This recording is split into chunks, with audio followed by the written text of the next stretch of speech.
Once again, dear viewer, hello and welcome to Dul Johnson's Creative Talks. We move on, of course, in our discussion of Neo Sundare's My Lord, tell me where to keep your bribe. And in this episode, we are dealing with a very brief stanza. That it is brief does not mean it does not carry material that we can talk about. I read it out again as we do always, and then we'll discuss it.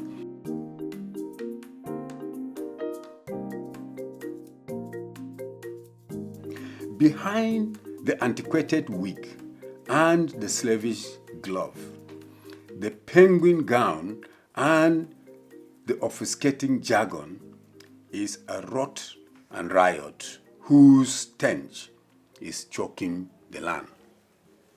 Now, in the previous episode, I was talking about, and the stanza, we were discussing about the land, of course. So here we go.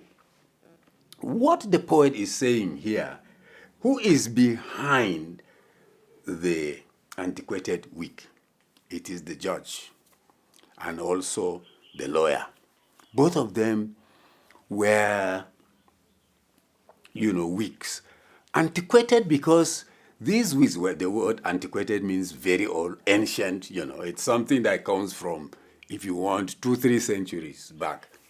And indeed, in our clime, in our land, we still see that wig on the heads of our lawyers and our judges. So all that he's saying is, these people, this personality is hiding behind an antiquated wig. Hiding in the sense that this attire that they wear actually disguises who they are. Perhaps you see university gowns, and lawyers' gowns and judges' gowns, they all look alike, right? And those are the things that when you wear, you look very different from the ordinary dress that you wear on a daily basis. So it's in a way some kind of disguise. And that's what the poet is pointing our attention to. Anyone who is going to do something not too pleasant or not pleasant, of course, they will not want to be identified easily. So the idea in a disguise is so that people cannot identify you easily. Now, so is the antiquated wig and the slavish glove. They wear gloves, okay? And slavish because, of course, these are things that have come with us from the colonial days, right? So it's not something that we have made for ourselves, to help in any way. It is something that we have been forced to use because of the system that we have inherited. Therefore, the use of the word slavish. Okay, indeed, the gown and the glove and the wig are relics of what we might call slavery, through which we went, or our ancestors went. Now, and the next line says, the penguin gown and the obfuscating jargon. Now, penguin, those gowns, the ones I've just talked about, the ones you see at university occasions like graduation, matriculation, whatever, all official, activities, those gowns are worn. If you look at them critically or carefully, you would see them actually looking like penguins, whether it's in the court or whether it's the lawyer wearing or the judge or professors or whoever, those things actually look like, makes them look like penguins when they move in it. So here the poet is actually, giving us a picture that we can actually smile at, okay? Yeah, but he's saying that, of course, those things are things to hide us. Obfuscate, to obfuscate is to blur, to, something that hides you. That's just what I've been what I've been explaining with the appearance that the gowns give. So obfuscating jargon, obfuscate, blur it, make it not very clear. Okay, in terms of even speech, here we are talking about jargon. So to obfuscate jargon, obfuscating jargon means to use a jargon that people cannot understand easily, right? So they use it to confuse you. Of course, they are speaking the English language that we ought to know, but because they have brought the one from the days of slavery, from the from the colonial, system that has been there for 200-300 years. They bring those words, some of them in Latin, some of them in whatever language, and they use it. Of course, they confuse you, and so, and you as an ordinary man, there is nothing you can do about it. So all of those are meant to help them to, in quote, cheat us, deal with us the way they want, right? So the function of the penguin gun and the obfuscating jargon is to confuse us, is to hide from us who they really are.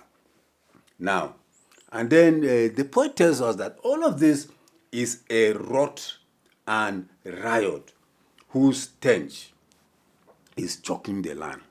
A rot and a riot. Now, the two words are used actually more like a rhyme. Rot indicating decay, something that is rotten, okay? When something is rotten, of course, what do we get from it? Terrible smell. A stench is a stinking smell that can actually harm you, hurt you in one way, harm you in one way or another. So it is rot and riot. And what is a riot? A riot can come from smell itself. I mean, when it comes from all angles to choke you, of course, that's a riot. But when we talk of riot, we're talking of people, a crowd that swoops upon you or upon something, not for good reason. It is to cause mayhem, to cause destruction, to cause trouble, or whatever. That's what we mean by riot. Look, students have gone on riot, workers have gone on riot, and when those riots happen, what do we see? We see people, in some cases, take arms, sticks, stones, whatever, break houses, break cars, and so on and so forth. That's a riot. Okay, so the picture the poet is giving us is that when these people behind who are hidden in these things, that the kind of, jargon, the kind of, both in terms of action and what they speak, that all of it put together is rotten, and it is equivalent to a riot that is choking the land. In other words, if the land does not do anything to save itself from this group of people, and I mean, this is just one. He's not talking about, the poet is isolating one set of people who create such problems for the land. There are many others, of course, but here we are dealing with people who, in particular, I mean, we're talking about people who ought to bring peace or to bring justice or to bring, help to the land. But they are the ones that are bringing problems, rot, stench, riot. This is shocking.